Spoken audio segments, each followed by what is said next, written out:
हरे कृष्णा। आप सभी का हार्दिक स्वागत है। जैसे कि मैं आप लोगों को भगवान कृष्ण के 16 गुण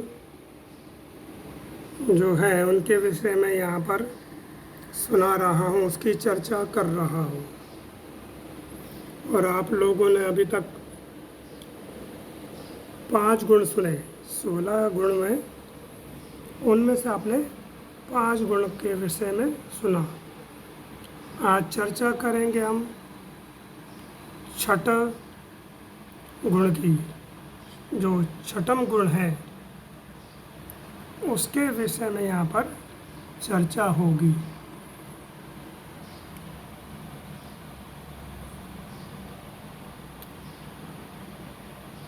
तो छठा गुण कौन सा है? वो है सर्वम। सर्वम का अर्थ होता है परिपूर्ण, अर्थात जो हर वस्तु में पूर्ण हो, कोई भी उसके अंदर कमी नहीं हो, तो वो कहलाता है परिपूर्ण। इसके कई अर्थ हैं परिपूर्ण के। हर वस्तु में पूर्ण या लोकप्रिय, परिपूर्णता, और भी अर्थ हैं, लेकिन यहाँ पर मैं केवल कुछ की चर्चा कर रहा हूँ। जो हर वस्तु के अंदर समाया हो वो होता है परिपूर्ण।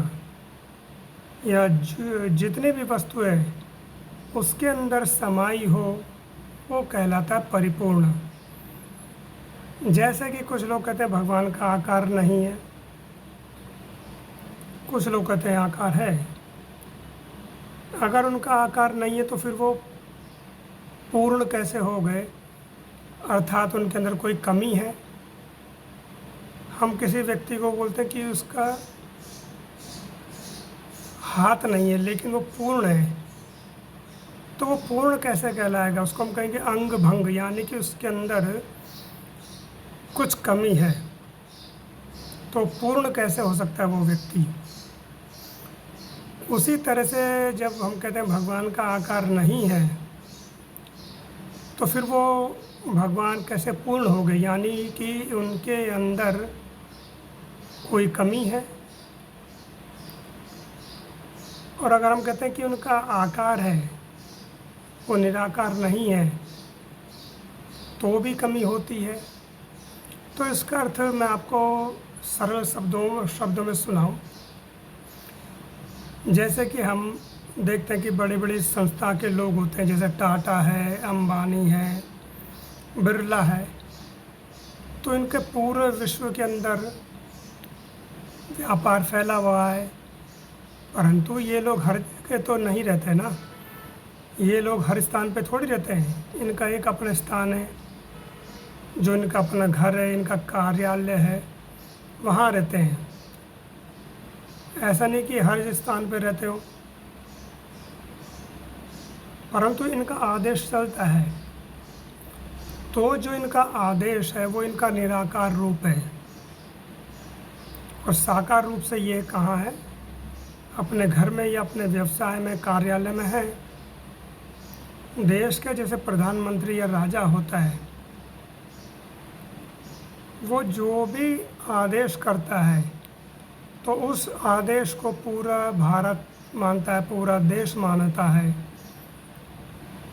तो देश के प्रधानमंत्री घर घर जा कर के तो नहीं बोलते लोगों को कि भाई ये आदेश मानना है, ये काम करना है। प्राचीन समय में क्या था कि दूत जा कर के मुनादी कराते थे, घोषणा करते थे डुगडुगी बजा करके कि सुनो सुनो ये आदेश है राजा का।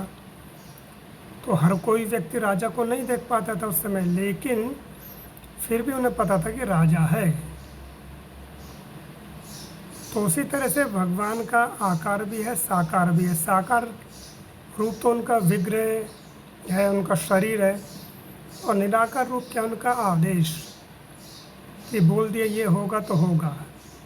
तो ऐसा तो नहीं कि हर व्यक्ति प्रधानमंत्री से मिल पाएगा या प्रधानमंत्री को देख पाएगा। वर्तमान समय में हम देखते हैं चलचित्र के माध्यम से देख लेते हैं, लेकिन प्राचीन समय में राजा को हर कोई नहीं देख पाता था, फिर भी उसका आदेश माना जाता था।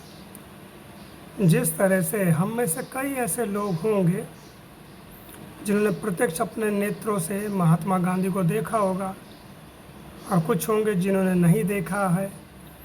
जैसे हम जैसे जो लोग हैं, हमने नहीं देखा अपने नेत्रों से, परंतु फिर भी हम मानते हैं कि महात्मा गांधी थे।